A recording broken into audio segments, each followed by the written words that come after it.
TC, Spiritual Shepherd. Welcome back, guys. Today we're going to be getting into the anabolic diet. So, anabolic diet is also originated from Mauro di Pasquel. Okay, I know it's a very tongue twister. It's a very tongue twister name, but Mauro di Pasquel. Okay, so this diet, this nutritional lifestyle. You know, I hate the word diet, but ultimately, Mauro di Pasquel, this diet or this form of nutritional lifestyle is based on you can generally eat what you want and you can eat what you like, but you have to have it within a certain macro ratio. That's the basis of this. Okay, the basis of this. Now let's kind of jump into this. So Mauro di Pasquel has this book, which I will put in the description. I do not have it in my collection right here, but ultimately, Mauro di Pasquel says the anabolic diet is a diet that's high in fat and high in protein and low in carbs. So he pretty much said that if you eat anabolically and you were to eat the anabolic diet, or you were to have like an anabolic diet, then you would also have carb ups. So you could do the anabolic diet with carb cycling on the weekends. That is generally what anabolic diet is. Okay, and so on the high carb days, you would have a low fat day. On the high fat days, you would have a low carb day.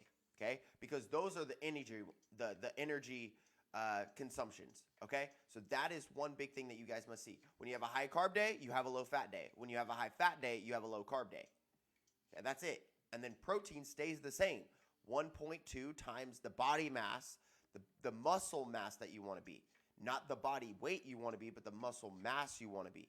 So if you want to be muscle mass at 175, do 1.2 times 75. 175. You guys get the point, okay? Now, in this type of thing, the anabolic diet is a diet that's high in fat, high in protein, but low in carbs. It is a lot of people consider it a very unhealthy nutritional lifestyle. But this is like you can eat whole eggs. You can and you could do the healthy version of this nutritional lifestyle. That's what I'm saying. So anabolic diet is also about being anabolic. It's about putting yourself in anabolism. Okay, anabolism is getting into that form where you're not breaking down either muscle tissue or you're not breaking down your body. You're continuously building and up leveling and up building your body. Okay, and this is how we train. So you could go into forms of, and I think that it's always best, what I always say is to compound interest, habit stack all of the nutritional lifestyles at the same time, because all of these studies is leaning towards the Fibonacci sequence. It's leaning towards the crystalline nature of finding the most divine way of eating. Okay, so we've studied intermittent fasting. There's over 1,000 studies on intermittent fasting. Okay, it makes you more insulin sensitive, aka you don't get diabetes. Okay, but you could still also eat what you want. You could still eat cookies. I'm not saying. Okay, then there's the other aspect. Who's trying to text me? Okay. Then there's the other aspect. This is why I don't have my stuff up. No notifications. During business, notifications are silenced. Okay. Anabolic diet. So one big thing is that you would get 30 grams to 50 grams of protein per meal. So a lot of the way that I eat, I've already told you guys this on either the Warrior or the Superhero Principle diet, which is ultimately 30 to 50 grams per meal. You have 7 meals and you intermittent fast. Make it make sense? It does make sense. That's why. You have 7 meals during that 8-hour eating window, or 8 meals during that 8-hour eating window, and you eat every hour. Okay?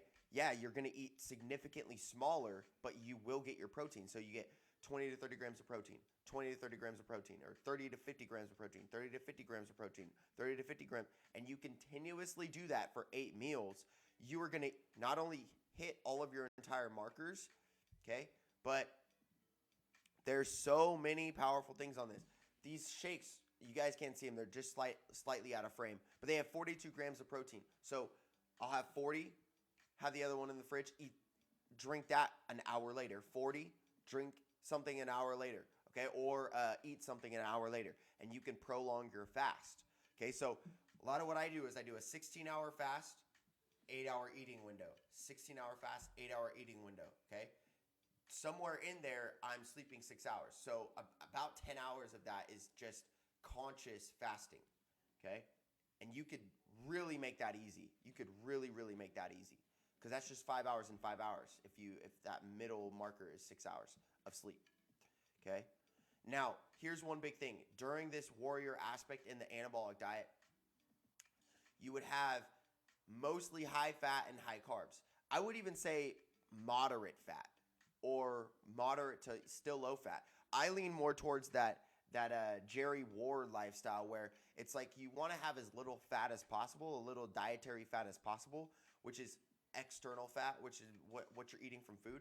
And then therefore you would ultimately burn more body fatty acids because you are not going from dietary fatty acids or eating more dietary fatty acids, saturated fat, polyunsaturated, monounsaturated, whatever. Any of those types of things, okay? And then you would lean more towards burning body fat for energy. Drink more water. The hydrogen is oxygenated, and then you actually feel hydrated as well. So there's levels of this, guys. There's 100% levels of this. Now, like I said, the best thing is when you are catabolic that you're drinking more water and you're doing more breath work. 100%. Okay? Let me say that again.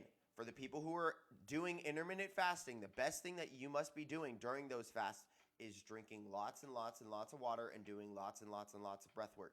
That is the two correlations. And then during the feeding window, during the 8-hour eating window, you can lean more towards not drinking as much water. Okay, not drinking as much water, having more salt consumption, which will inherently make you more dehydrated. But you also have more solid foods instead of liquid. Okay, and you don't have to necessarily do as much breath work because the chi is already inside of you to be able, and the pranic engine to be able to digest that. We've already talked about this. A lot of people understand, but when you do breath work in between meals, it actually helps you digest more. But if you can also prefrontal that where you are, doing breath work for those 16 hours or a lot of times during those 16 hours. So then in those 8-hour eating windows, it's significantly easier to digest. Now, the Anabolic Diet by Mauro di Pascquel, I'll leave the book below. Check it out. It's very cheap. But one big thing about this is that you can also do this with carb cycling. You can add this with carb cycling, which is, you eat carbs on Wednesday and Sundays, or carbs on Thursdays and Sundays, or carbs on Fridays and Mondays, or carbs on, you guys get the point, but it has to fit your nutritional lifestyle. So if you have a schedule, which most people have schedules, most people do the same thing every day. 95% of what you guys do every day is what you do every day. So let's talk about it. A lot of what I like to do is I like to leave specific time frames. I don't like to go all in at once. Meaning, and what I mean by I always go all in at once, but what I mean by this is that on my day off, I'm also not going to have a bunch of carbs. On my day off, I'm not going to really have many carbs. So it's on my higher workout days that I'll consume carbs, or even maybe the night before I have a heavy lifting day or a high, compound lifting day. That also is where I will generally gravitate my carbs. Okay. So, or on a weak body part day. So then you can literally have more energy during those days to bring up that weakness of that body part. Now, carb cycling. There's levels of carb cycling. Some people, can eat one slice of pizza and they'll be carved up, and some people can eat the whole pizza and still have to, continuously go from that type of basis. So there are a multitude of things where you can eat the whole pizza, or you can actually, eat just one slice of pizza. It depends on the person who's carb cycling. Okay, it depends on your metabolism, depends on, your homeostasis, depends on how metabolically damaged you are, or how, metabolically savage you are. Yeah, and how you metabolize carbs and fats, specifically carbs in this instance. But carb cycling is you eat carbs Wednesday, you eat carbs Sunday, or you eat carbs Saturday and you eat carbs Sunday. And then for the rest of the week, you are not eating carbs, or you're eating very, very low carbs. You're eating under 100 grams of carbs. So you could do that too, and that is a basis in training your body. And then on Saturday and Sunday, you're just like going hard. You're going ham. Like, you're not going ham because it's like high fat, but you get what I'm saying. You're going ham. You're eating a lot of carbs. Like, you're eating a bunch of carbs. Now, One big thing too about anabolic diet. Let's kind of conclude this. Anabolic diet is you want to make sure that the main nutrient is protein. You're getting 30 to 50 grams of nutrients of protein per of those 8 meals. So if you're more leaning into that 240, which that's kind of what I lean into, is about 200 to 250 grams of protein, which people are like, that's a lot of protein. Da, da, da, da. I think that's fine by me. I have no problem with that. But I would say that as you lean more towards into that, you can have that benefit of the gluconeogenesis. You can have the benefit of other different types of things where protein can go into carbs based on its own bodily needs. Okay, but protein is the main point. So zero point 0.7 to 1.2 grams, depending on what you need for those 8 meals during that superhero, fasting feeding window. All right, so check out Anabolic Diet by Mauro de Pascquel. This was originated that like you can kind of eat what you want as long as you're within specific macronutrients, and you're generally going to lean more towards like that low carb diet, but you can eat kind of what you want. So you can like literally, and this makes sense because I've done this already. I do this already. I do this significantly. If I'm not in carnivore, I'm doing some version of the anabolic diet. If I'm not doing carnivore or the anabolic diet, I'm in keto, which is also a form of anabolic diet, or in carnivore. So or carb cycling. So then I'm, still low carb, and then I have a couple carb up days. And that's generally like the best thing that works with my body.